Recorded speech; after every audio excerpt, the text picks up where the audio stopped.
Hello and welcome to Unacademy, a one-stop destination for the English medium civil services aspirants. A very good morning and welcome to the most comprehensive Hindu analysis on YouTube. So let's start today's discussion by first looking at the topics that we are going to discuss. From the Delhi edition of the Hindu, I have chosen 10 important articles. But as you can see, it does not contain any editorials and columns today. Why? Because we have already covered all these topics that are present in today's editorial and column section. For example, there is an article on India Semiconductor Mission 2.0, which we discussed recently. There is an article on Kerala's Operation Tufan, through which Kerala is combating the menace of drugs and drug trafficking. There are columns on India UK FTA, which has recently come into force, and an article on the removal proceedings of Justice Yashwant Verma. All these topics we have covered in recent past. So there's no need to repeat the same and waste your time. So instead, there are a number of important prelims related articles in today's paper. So let's focus on them. Let's try to cover all these 10 topics in detail, along with the required PIB integration wherever necessary. The idea is to ensure that this is a comprehensive discussion so that you don't have to go back and read the paper again. But before we start, I have a very important announcement for UPSC aspirants. If you're preparing for 2027 and beyond, and if you're looking for a structured guided program, then this is the perfect opportunity for you to join an academy because our subscription is now available at the lowest price ever of just 16,999. And if you enroll within the offer period, you also get double validity. That is, if you take 6 months subscription, you get 6 months subscription free. If you take 9 months subscription, you get 9 months subscription free. And the same for 12 and 18 months as well. I'm told this offer will end tomorrow. And the best feature is that, let's say you clear the prelims exam with our guidance, then you will get 100% refund of your entire amount. Or let's say you don't clear the exam despite your best efforts. In that case, your next attempt is on us under the CSE Assure Guarantee Program. But for this, you have to avail a minimum of 2 years of subscription or more. This would still make it one of the cheapest subscriptions at just 806 rupees per month. And if you're interested to enroll, please check out the details provided in the link below. On the subscription page, you might see a different price, but to avail the discount and the offer, you have to enter the code IAS English. So with this, let's get started and look at the first article. On the front page, there is an article referring to the Supreme Court's observation regarding the special intensive revision. As you know, we have been discussing about the SIR exercise in many of our previous sessions as well. But there is a new development. A petition was filed at the Supreme Court alleging that the government of West Bengal, the newly elected state government, has been denying welfare programs and access to government services for those who are left out of the SIR exercise. Those voters whose names were removed from the voters list following the special intensive revision before the West Bengal elections. It is being said by the opposition that their access to public welfare, their access to public services is being denied and withheld by the state government. Now, this is a very, very serious accusation. According to the petition and according to some reports as well, the newly elected state government has begun an exercise to stop food security being provided to those who have been removed through the SIR exercise from the voters list under the public distribution system and also under the Annapurna scheme. Food security benefits are being denied to those who are left out from the SIR exercise. Then there are reports indicating that women beneficiaries of welfare schemes are also being denied their benefits if their name is not on the voters list. Then, as well as it's reported that the West Bengal government has issued an order with regard to caste certificates, to review the caste certificates and cancel them if the individual has been removed from the voters list following the SIR exercise. So the petitioners are now in front of the Supreme Court, pointing out how this is unconstitutional, how it deprives the citizens or the people who are the targeted beneficiaries of these welfare programs of their due rights. Because, see, earlier when the SIR exercise was conducted in Bihar, and after a few crore voters were excluded, the Supreme Court had examined the constitutional validity of the special intensive revision.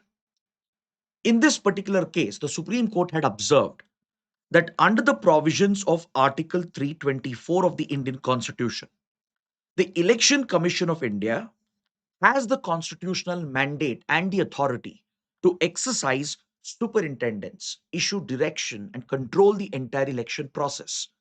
And this includes maintaining the sanctity of the voters list.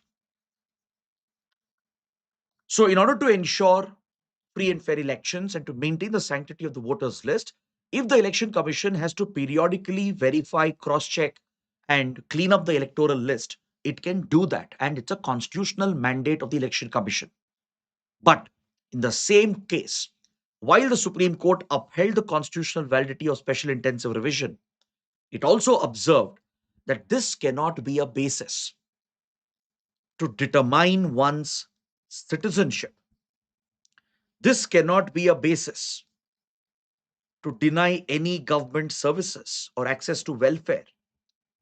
Because, see, when it comes to citizenship, the Election Commission of India has absolutely no legal or constitutional mandate. Yes, voting is reserved for Indian citizens. To ensure the integrity of the voters list, the Election Commission can verify citizenship, but it is restricted just to the voting process, nothing else. Any question over citizenship will have to be pushed towards tribunals that can adjudicate over the matter after giving a fair chance and process to those who are excluded. And this is governed under the provisions of Article 9, 10, 11, and 12 of the Indian Constitution, and also as per the provisions of the Citizenship Act. Now, in this regard, the Election Commission of India has no constitutional mandate. The Election Commission cannot use the SIR exercise to question one's citizenship, or the government cannot use this as a basis to deny one's citizenship or deny any access to services and public welfare. This cannot be done. If such cases come up where election commission finds out that few voters are not eligible because they are not Indian citizens, then there is a certain process to be followed. After following the due process, providing an opportunity for the people to be heard, giving them adequate notice, giving them sufficient time with a set of guidelines, along with the required documents required to prove their citizenship. Only through such a process, the designated tribunals can adjudicate on the matter, which is a completely separate matter altogether. So the government can follow this process after coming out with guidelines and a standard operating procedure, after giving enough notice and time for the individual to be heard, to give them an opportunity to appeal against this, prove that they are Indian citizens. And this can happen through a tribunal process through adjudication. And the Election Commission will have no right, no constitutional mandate in this regard. Because under Article 9, 10, 11, 12, the Election Commission has no constitutional authority. Yes, it can maintain the sanctity of the electoral list. It can clean up the electoral list under Article 324. But this cannot deprive an individual of one's citizenship or any access to welfare programs and government benefits. The Supreme Court has reiterated this point in the latest petition that was filed against the West Bengal government. A three-judge bench headed by the Chief Justice of India has reminded the government and issued a notice to the state government of West Bengal as well that any non-poll tasks cannot be connected with the SIR data, or SIR data cannot be used for non poll tasks to deprive citizens of their welfare rights and access to public services. So, that is the key takeaway from this update. So, based on what we have discussed, please take up this mains practice question. The Election Commission of India is not a constitutional authority regarding citizenship rights of the Constitution that are enshrined under Articles 9 to 12. Critically examine in the context of ongoing special intensive revision exercise. Now, let's discuss how you can frame a good answer for such a question. So, in the introduction, maybe you can talk about the SIR exercise itself, why it is required, what is its purpose, what is the mandate of the Election Commission of India. Or the other option is you can start with Article 324, highlight the constitutional mandate of the Election Commission to exercise superintendence over elections and to maintain the sanctity of the voters list, to ensure that only Indian citizens are eligible to vote. Then, in the body, discuss the pros and cons of special intensive revision exercise which is taking place across the country. Give specific examples if you're aware of it. For example, maybe cite the data of how many voters were deleted in Bihar or in West Bengal or in Tamil Nadu. Highlight all the concerns that have been expressed with regard to deletion of voters. Has the due care been exercised? Is there a specified process through which people can appeal their deletion? What is the role of the tribunals? Then please illustrate how the Election Commission has no constitutional mandate under the Citizenship Act and the articles number 9, 10, 11, and 12 that deal with citizenship. So, this would be justified only if the due process is followed, only if the people are given a chance to be heard, to appeal their deletion. If the guidelines are prescribed, there is a SOP, a timeline, or a deadline to decide upon these cases by the concerned tribunals. And point out that Supreme Court has made it very clear that access to public welfare and other services cannot be denied on these grounds, and SIR data cannot be used for any other purpose apart from ensuring the sanctity of the voter list, nothing else.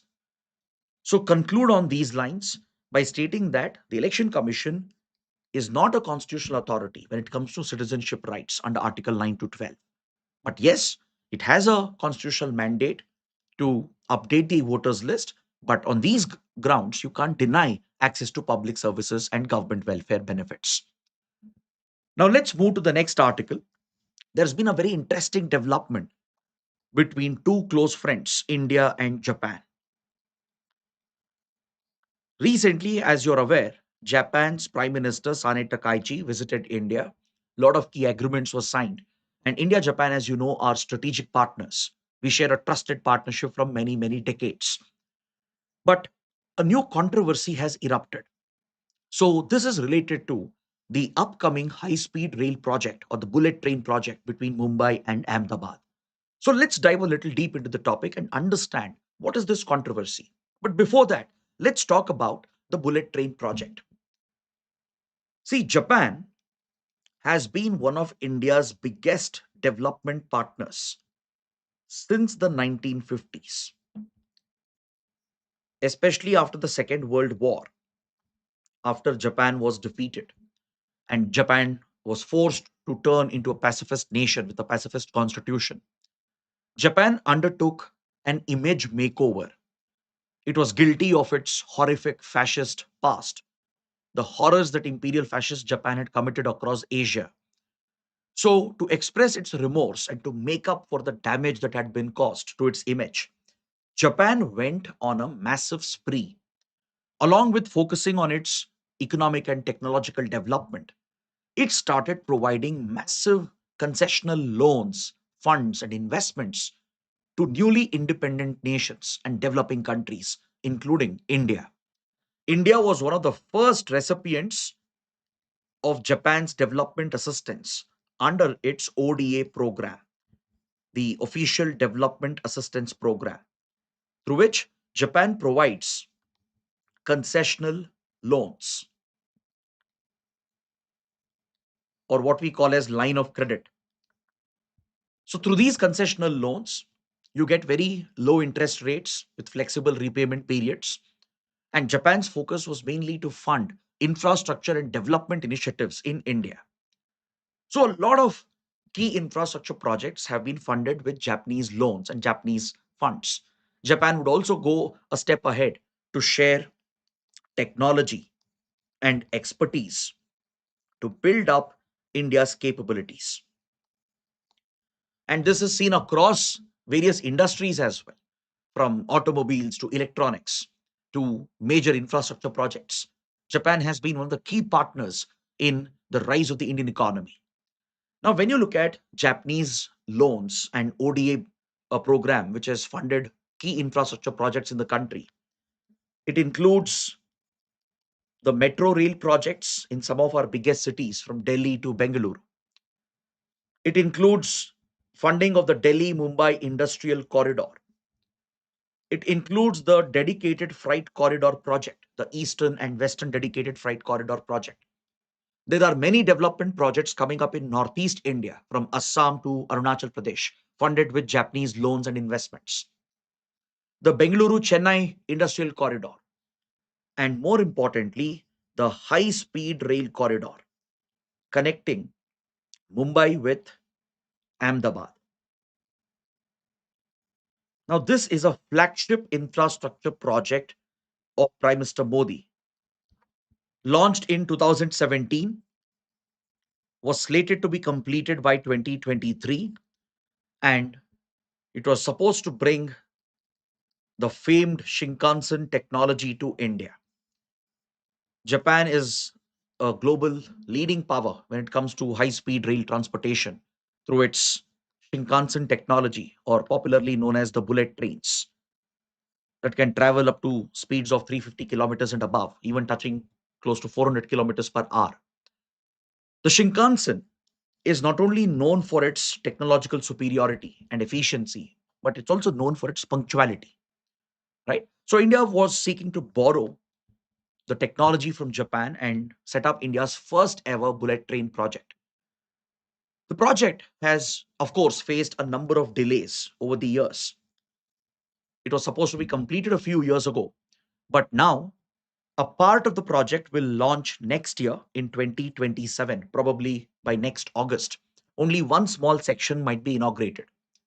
But the complete project with the Japanese E10 series of Shinkansen trains, they will be launched only after 2030. Now, the E10 series of trains are the most advanced bullet trains. Japan is still developing them. It has very advanced features with increased passenger comfort, reduced vibrations, and increased amenities for the passengers. So, this is a brand new series of Shinkansen trains that Japan is developing. It will hit commercial production and actual deployment only after 2030. By next year, trials are going to begin, and this new model train will only enter into service after 2030, which means India cannot get E10 series of bullet trains until 2030. That's the minimum. So India cannot wait until then, because at least a section of this project would be completed by next year. It's a 508-kilometer corridor. So the government is very keen on inaugurating one small stretch from Surat towards Vadodara. There is one small stretch which is nearing completion. So by August 2027, using a indigenous high-speed train, India is planning to launch the project. The government argues that it makes sense, because why wait for the E10 series? Once it comes by 2030, we can replace it. Because since by then, much of the infrastructure would be completed. The viaducts, the tunnels, the signaling system, most of it would be completed. At least in one stretch, using the indigenous high speed train being developed by Indian Railways, which can hit speeds of 280 kilometers per hour, we can start the project. And 3, 4 years later, whenever E10 series of Shinkansen becomes available, then we can bring them and deploy them. That is the logic of the government. But the critics are pointing out that this is probably an electoral strategy. The government is very desperate to roll out the project to show that it has achieved a big milestone before the next general elections. But let's not get into the political nature of the controversy. There is another controversy which has broken out. The other day, a former Japanese minister, Mr. Makihara, he posted on social media a very controversial post. Hideki Makihara is a former justice minister in the then Japanese government, and he was personally leading the bullet train project with India. Right? He has been personally involved in pushing the high speed train project, including funding and transfer of technology and expertise.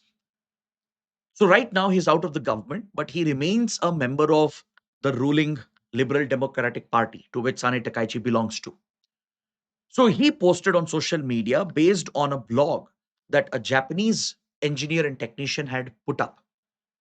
One of the Japanese experts who's working on this project, assisting India, he had put up a blog online blaming India for regular delays in the project, for not being punctual with the deadlines, for regularly shifting the goalposts. So, based on this blog, the former Japanese minister took a very critical stand of the Modi government and directly placed the blame on the ministers in the Modi government, calling it sheer recklessness on the part of India to not live up to the deadlines and commitments.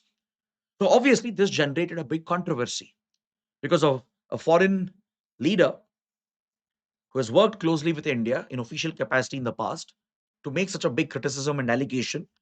It does carry a significant weight. So, when questions were raised with Ministry of Railways and Ministry of External Affairs, reportedly India has hit back. India has taken a very strong stand criticizing the statements of the former minister, and India has said that the project is on time. Now, see, please understand the Japanese are sticklers for deadlines. They're known for their punctuality, their efficiency. That's the reason why the Shinkansen runs like clockwork. But you know the case with India, right? We work on Indian Standard Time. Yes, there are some practical difficulties when it comes to such a mega project, from land acquisition to technical issues to funding delays, etc. So there is a big mismatch, definitely. The project was supposed to be completed, as I told you, by 2023 itself. It was launched in 2017. By now, Japanese would have built double the stretch of what India is trying to build.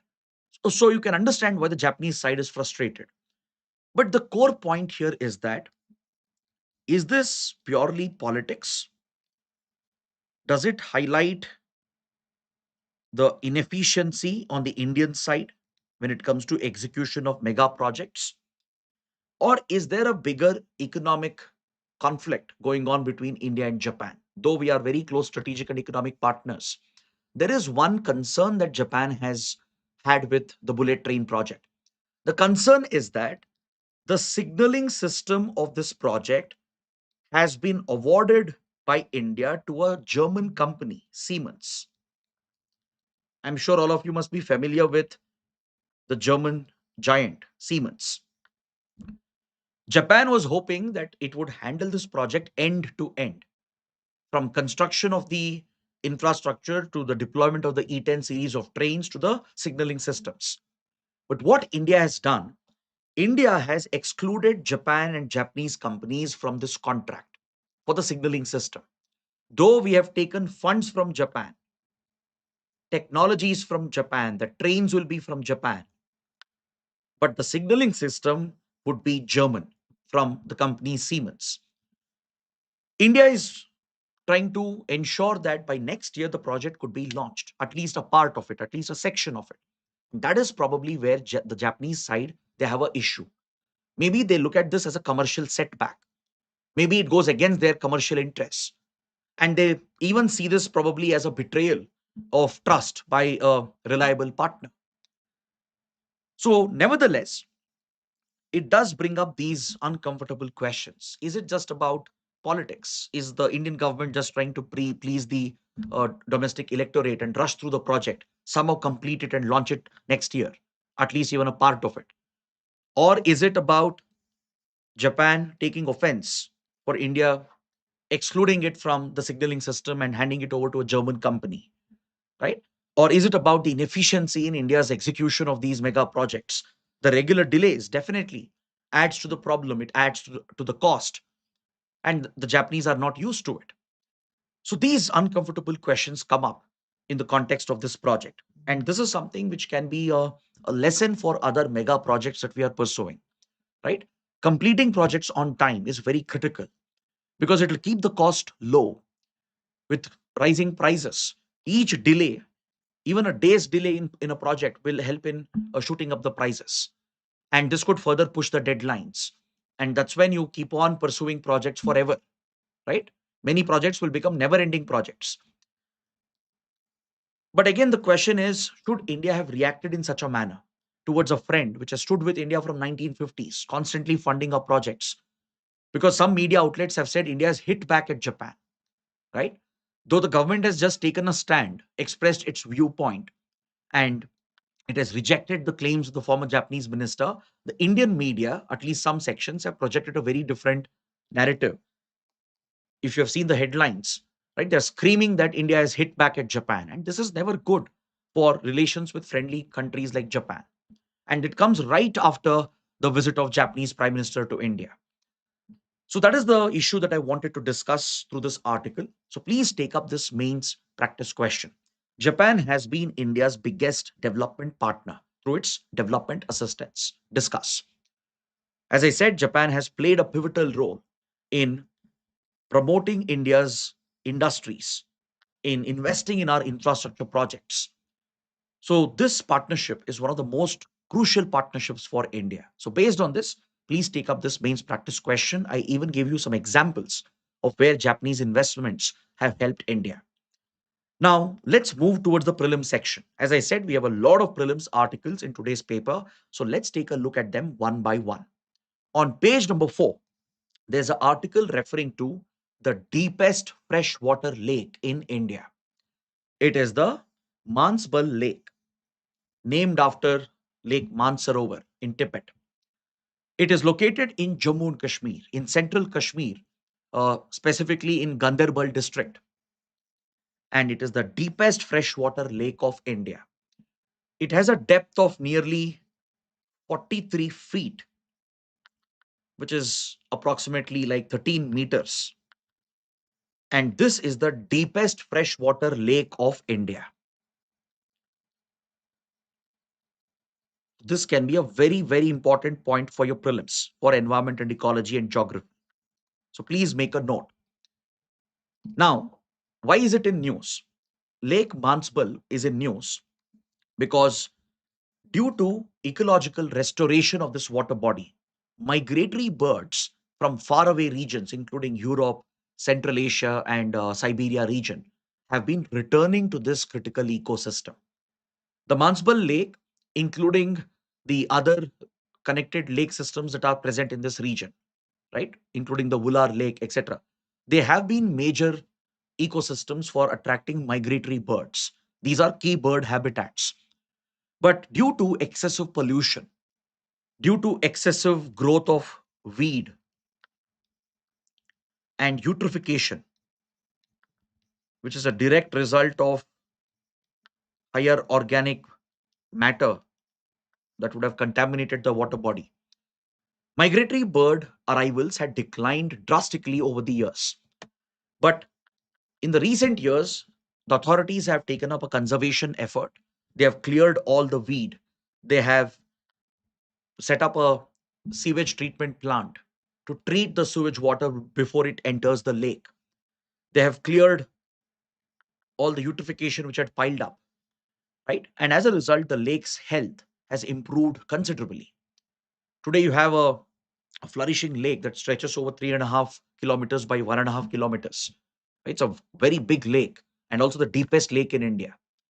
So, with the clearing of the weed and tackling of the pollution problem to some extent, the overall health of the water, the quality has improved.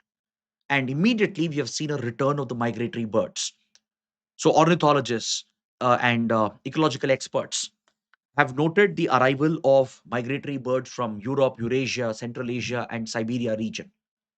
So that is why the Manasbal Lake is in news.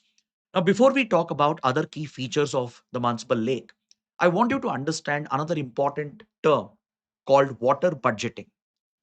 So this can be a key term or a concept which can be asked in prelims. What is water budgeting with regard to conservation of water bodies? See, when it comes to a lake or a wetland or even a river, any water body has a water budget. What is water budget? It's essentially the inflow outflow balance. Where is the water coming from and where is the water going out, and how it is managed? That is called water budgeting. So there will be many natural sources through which the water is flowing into a particular water body. It could be through precipitation, it could be through springs, natural springs that are located, right? Or it could be because of the catchment area which is present of a much larger drainage system in the nearby region. So there will be multiple inlets and inflow sources. Similarly, there will be multiple outflow sources as well, where water could be drawn out through water management and irrigation projects for irrigation, drinking purposes, hydropower generation, etc. Or water could be connecting to another bigger water body like a river or a bigger lake, or it could just be percolating into the groundwater table and recharging the groundwater aquifers. So any large water body will have multiple inlets and multiple outflows. So understanding that and managing the water flow and the water accumulation is essentially water budgeting. Clear? Now talking about the Manasbal Lake, it is a high altitude lake in the Himalayan belt, located at an altitude of 1500 to 1600 meters in the Jhelum Valley. In fact, the Jhelum River is where the water flows to. The outflow is primarily into the Jhelum River basin. So please make a note, a very, very important point. This lake is mainly fed by precipitation through rain and snowfall, and also by various natural springs that are located in the vicinity. That is the primary inflow source. Now, please note that there is a historic Mughal garden, the Jaroka Bagh, built by Noor Jahan, that overlooks this spectacular lake. So it's a popular tourist destination because of this Mughal garden. And there's an ancient Hindu temple and a 17th century fort located on its vicinity. So please be aware of this. It's also home to a number of aquatic species, birds, and migratory birds. And it is bound by the Baldar Mountains, the Kareva Plateau in the north, and the Atung Hills in the south, which is used for limestone extraction. Now let's move to the next article. On page number 10, there's an article referring to the National Commission for Minorities. The National Commission for Minorities has got a new chairperson, Harjeet Harjeet Singh Grewal from Punjab, from the BJP, has been appointed as the chairperson of the National Commission for Minorities. So he would be the second person from the Sikh community, that to back to head the NCM. As the name says, it's a commission for minority communities, for religious, linguistic minorities in the country, to look after the welfare, to promote their um, development and rights. So the previous chairperson was also a Sikh who retired last year. So this office was vacant for more than 1 year from April 2025. Finally, the government has filled this vacancy, appointed Harjeet Singh Grewal from Punjab as the chairperson of the National Commission for Minorities. Now, what is the National Commission for Minorities? What are the key points required for your prelims exam? See, the NCM is a statutory body and an autonomous body. It was set up in 1992 through the National Commission for Minorities Act and functions as an autonomous institution, and it is a statutory organization. So, what is the composition of this body? It is headed by a chairperson, then a vice chairperson, and five additional members. So, in total, you have seven. So right now, with all the new appointments, the government has appointed a chairperson, a vice chairperson, and a new member as well. So the current composition is four out of the seven sanctioned strength, including the chairperson and vice chairperson. So they are appointed by the government. The government picks them from eminent fields, depending on their contribution to the upliftment of the minority communities. And the law mandates that at least five members out of the total seven, including the chairperson, they must be from minority communities. They must be from the Muslim community or the Sikh community or the Christian community or the Anglo-Indian community, etc. At least five members, including the chairperson. They have to be from the minority community. Is that clear?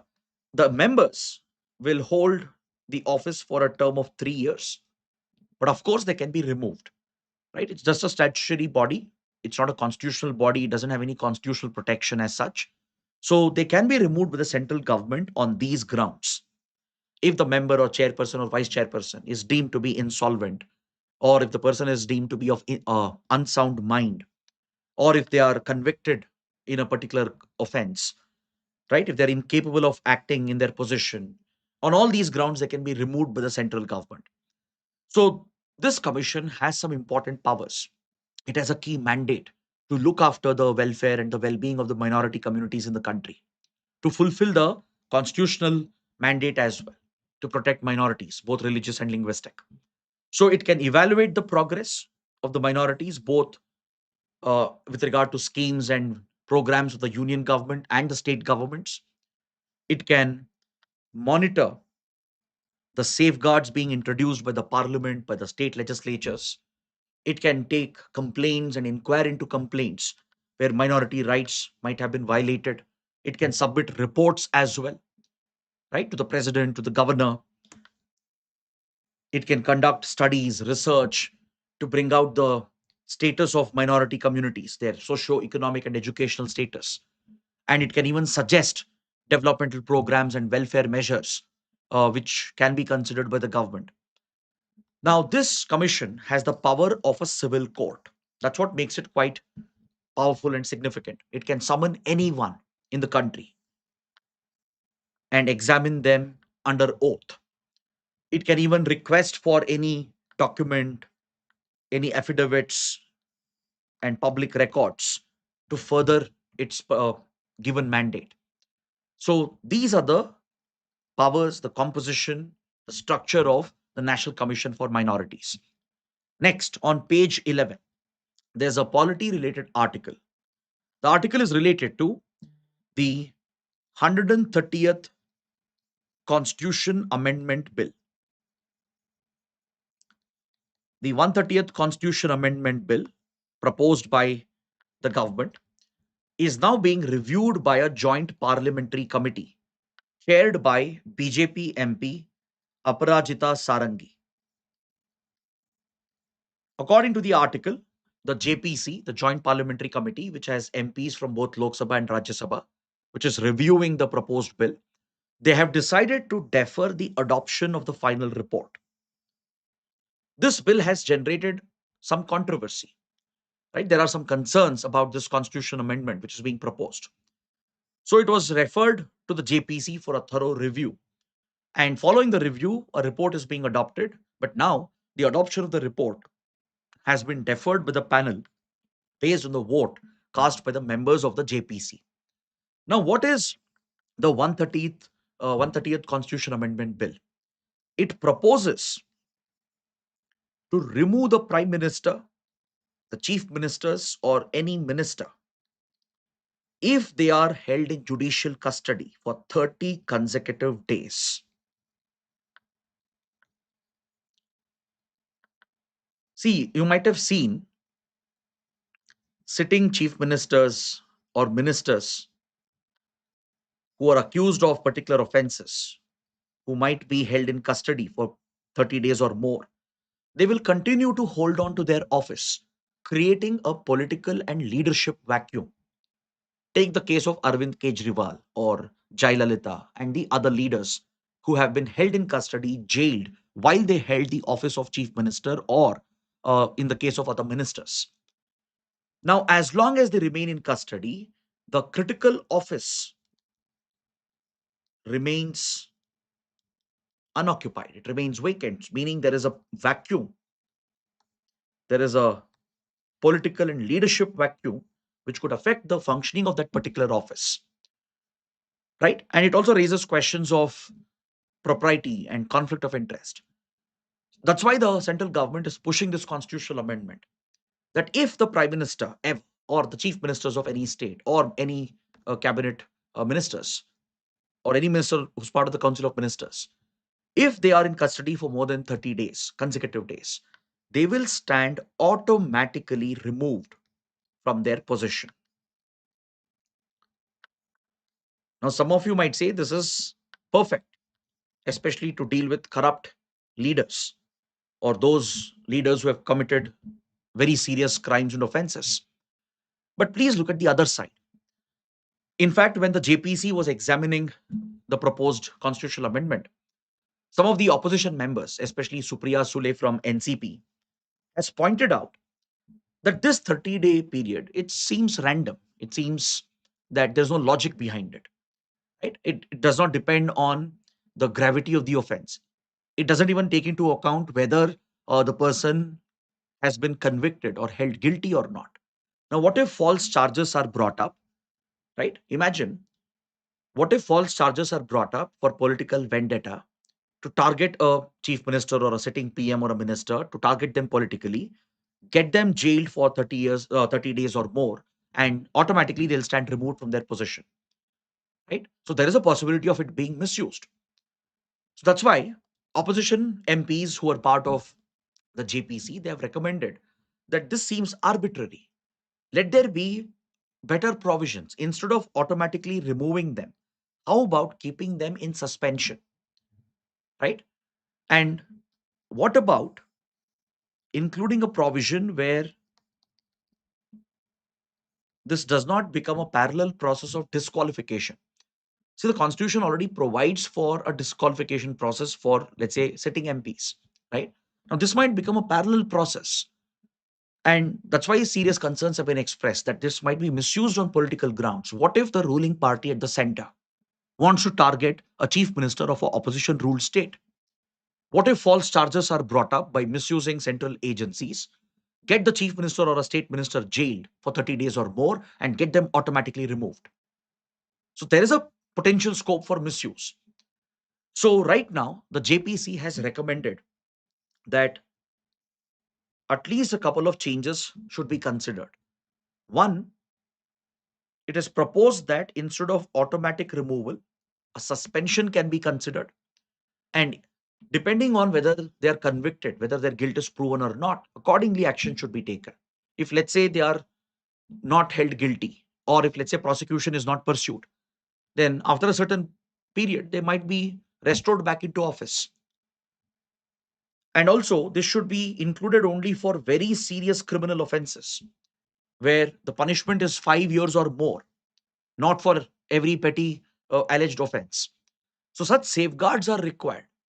Though the intention is good, though there is a good intention here to address a key issue, right? There should be some checks and balances to prevent its misuse. That is what the opposition MPs are trying to push. And right now, the JPC has deferred the adoption of its final report. Now, coming to the next article, a big update with regard to India US defense partnership. The United States has delivered the MH-60 Romeo Seahawk helicopter to the Indian Navy.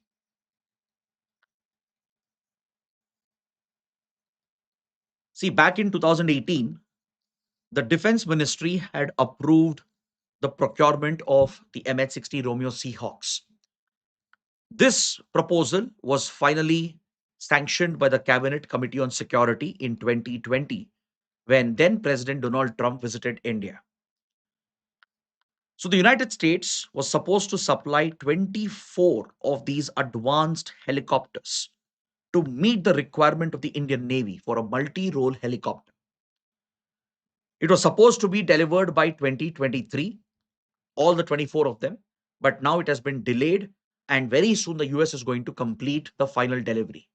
As of now, the US has already delivered 21 out of 24 contracted helicopters.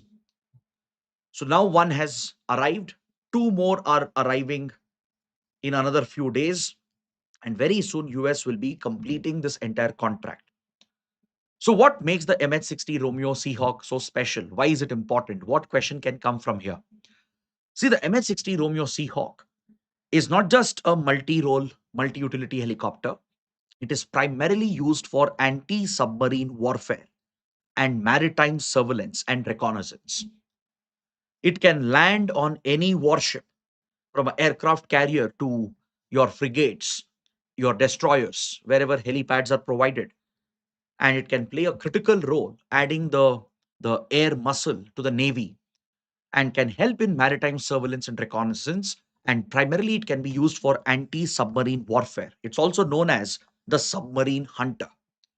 It is equipped with Hellfire missiles and torpedoes through which enemy submarines can even be targeted. It is based on the US Army Black Hawk helicopters, and it is designed and developed by Lockheed Martin in association with Sikorsky. Is that clear? So these are the key points that you need to be aware of. And it's also a twin turbojet propulsion based helicopter, right? It carries significant firepower and can be a devastating force multiplier in the battlefield. Next, the SEBI has warned and cautioned all the companies to be very careful about the rising incidents of boss scam. So, what is the boss scam? It's a security topic relevant for economy as well. The boss scam is a type of a cyber fraud which is being committed by cyber criminals and online scamsters. So, it has emerged as an alarming cybersecurity threat. In the boss scam, what the criminals and scamsters are doing, they are basically using cloned voice through a AI algorithm or deep fake visuals generated through AI algorithm to mimic the CEO or a high ranking executive in a company and call one member of the HR team or the finance team to make them believe that their boss is actually calling them. Imagine if you were to get a call, maybe a regular phone call or a WhatsApp call, or even a message or a video or a video message on any social media platform where the individual looks exactly like your boss or the CEO of your company where you're working, right? Obviously, the employee would be under a lot of pressure. And the message would be such that they create a sense of urgency, right? The message would say that I'm stuck in a very important meeting or a confidential meeting. I can't get out of it. And I want urgent money to be transferred into this bank account. Now, this finance guy or HR guy, right, would panic and they would obviously oblige and comply, and they will immediately transfer the funds to the given bank account. Only later they'll realize that it was never their actual boss calling them. It was just a deep fake, a voice clone, or a deep fake video which was used to mimic their CEO or higher executives to pressurize low level employees to transfer company funds to the account of the fraudsters. So, a very simple but effective plan. And you can see how AI is being misused, right? So, this type of fraud which is being committed is referred to as the boss scam. Clear? And many such cases have been reported in the recent months. And that's why the SEBI has issued a warning note, a caution to various entities and organizations to be careful, to spread awareness amongst their employees. Next, a big update with regard to a very important economic indicator, the Core Industries Index, also known as the Index of Core Industries. Now, this index is published by the Office of Economic Advisor within the Department for Promotion of Industry and Internal Trade within the Ministry of Commerce. It's one of the key indices. It's a key economic tracker and indicator that helps you understand the trend in the core industries. Now, the old index of core industries, it was based on the old base year of 2011-12, and 8 core industries were previously identified with a weightage that was given to each industry based on the weightage given in the IIP or Index of Industrial Production.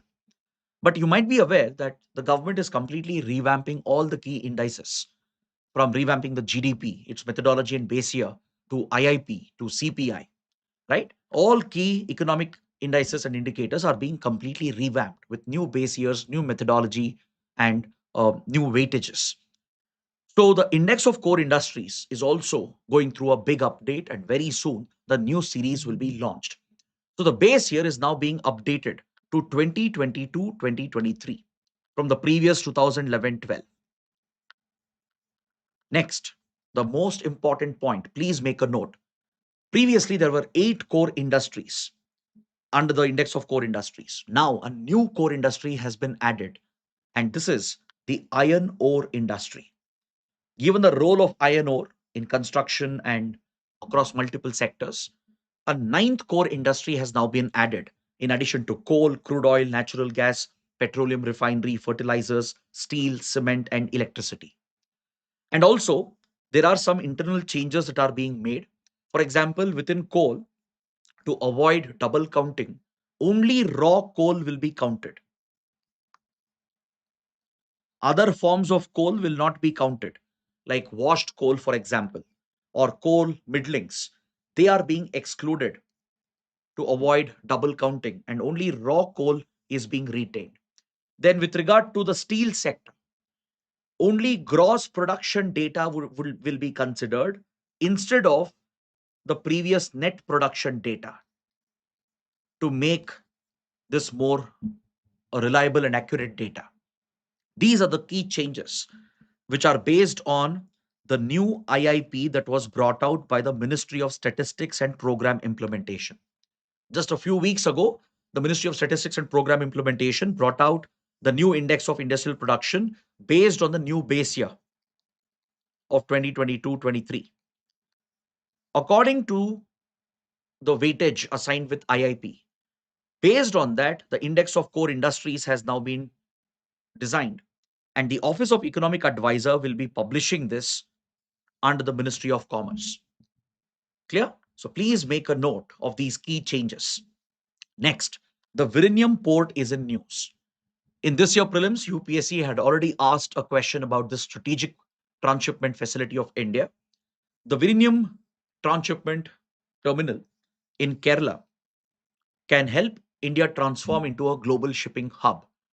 And until now, the Vizhinjam port was only handling the cargo from mother ships. See, as of now, Vizhinjam port is not connected by any road or rail network. It cannot handle EXIM operations or export import operations where, let's say, goods produced in India by Indian manufacturers are directly sent to, let's say, Vizhinjam port. That was not possible. Or goods imported from abroad, they couldn't be directly brought into the destination because there's no direct road and rail connectivity. The initial phase of Vizhinjam was not, it was never designed for export import operations. So it serves a very unique purpose as of now. It is used by mother ships, the huge mother cargo vessels, right? The huge container vessels. They come, drop off the containers, and they even pick up some of the containers, which in turn are then transported to a container terminal. So now India is all set to launch EXIM operations from August. There is a road rail connectivity coming up with required customs clearance facilities and container freight stations, which will be set up, which will complete the Vizhinjam facility, the transshipment center. And this could help Vizhinjam become a key hub for India's exports and imports as well. For now, it was just serving as a transshipment facility for the mother container ships. Now, going forward, it will also directly help Indian traders, Indian factories, producers to engage in direct export import operations through the Vizhinjam port. Next, the last article, but a very, very big development from the side of China. China has launched a very big initiative, which can be important for the prelims and mains examination as well. China has launched the WAICO. What is WAICO? It stands for World Artificial Intelligence Cooperation Organization. World Artificial Intelligence Cooperation Organization. This is a China led initiative in the field of AI global governance. China has brought around 29 countries under this initiative. It includes all the BRICS members except for India. Within the BRICS group, China, of course, is part of it. China is the one establishing this AI organization. It includes the other BRICS members, Brazil, Russia, and even South Africa. It has many developing, underdeveloped countries from the global south, from Asia, from Africa, and from Latin America. So, this is a China led initiative to bring the global south together and position China as a leader with regard to AI governance and AI leadership. So basically, China is directly challenging the Western dominance in the world of AI. See, right now, when it comes to artificial intelligence, some of the frontier models are primarily developed by American AI and tech giants, be it OpenAI's ChatGPT, right, or Anthropic's Claude. And they all work on very expensive models, which is not affordable for developing underdeveloped countries. They don't even serve a use case for the global south nations. Whereas on the other hand, China is leading a completely different AI revolution. Chinese companies like Moonshot or DeepSeek, they are developing cheaper frontier models with almost similar or even better capabilities than Anthropic and OpenAI's platforms. And now China wants to roll it out for developing underdeveloped countries of the world in the global south. So many other nations, including Indonesia, Kazakhstan, Kenya, Malaysia, Pakistan, Uzbekistan, Venezuela, they've all joined the initiative. Important regional groups are also part of it, including the ASEAN group, along with the BRICS nations, apart from India. Then even African Union, the Arab League, then the Community of Latin American and Caribbean Nations, the CELAC, and members of Shanghai Cooperation Organization, except for India. They've all joined on to this initiative that has been launched by China. So this will challenge the American dominance and the dominance of the American and Western AI companies, and also poses a challenge for India. See, India participated in this summit. Okay, it was held in Shanghai. And by the way, this organization will be headquartered in Shanghai. Please make a note. Please write this down. The WAICO, or the World AI Cooperation Organization, founded by China, will be headquartered in Shanghai. India was invited. India participated at the joint secretary level. A joint secretary delegation was present. But India has chosen not to join the initiative as of now. But all the other major developing underdeveloped powers, including important regional blocs, have already joined this initiative. So, on this note, I bring my discussion to an end. I hope it was an insightful and interesting session. If you benefited, please let me know through your comments and do press the like button. And don't forget to subscribe to our channel. Thanks for watching.